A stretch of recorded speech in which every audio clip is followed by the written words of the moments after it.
नमस्कार. शोभाज मराठी चॅनलमध्ये तुमचं स्वागत आहे. स्वामी महाराजांसमोर हा एक संकल्प करा. महाराजांची नित्यसेवा. संकल्प: नित्यसेवा म्हणजे नित्य नियमाने केली गेलेली सेवा. रोज केलेली सेवा ही सेवा म्हणजे स्वामी सेवेतला खूप मोठा भाग आहे.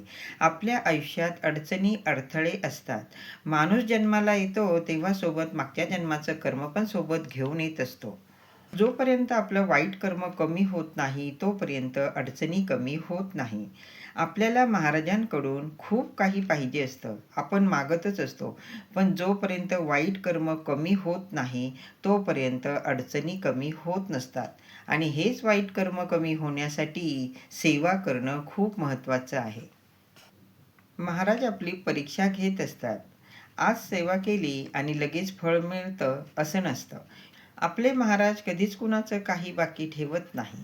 योग्य वेळ आली की ते मिळत असतं. महाराज ब्रह्मांड नायक आहेत. महाराजांची सेवा अवश्य करावी. नित्यसेवा म्हणजे नित्य नियमाने केली जाणारी सेवा.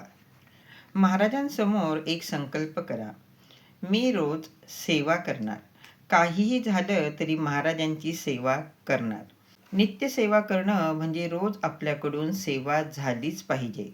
नित्यसेवेत स्वामी चरित्र सारामृताचे रोज 3-3 अध्याय वाचावे. पहिल्या दिवशी 1 ते 3, दुसऱ्या दिवशी 4 ते 6 या क्रमाने अध्याय वाचायचे असतात. तुम्ही प्रवासाला जाणार असाल, प्रवासात असाल तरीही मोबाईलवर तुम्ही अध्याय ऐकू शकता. मोबाईलवर अध्याय ऐकले तरीही चालतं. तसंच 11 माळी श्री स्वामी समर्थ मंत्राच्या कराव्यात. तुम्हाला 11 माळी जप करणं शक्य नसेल तर 5 मिनिटं तुम्ही शांत बसून श्री स्वामी समर्थ या मंत्राचा जप करू शकता.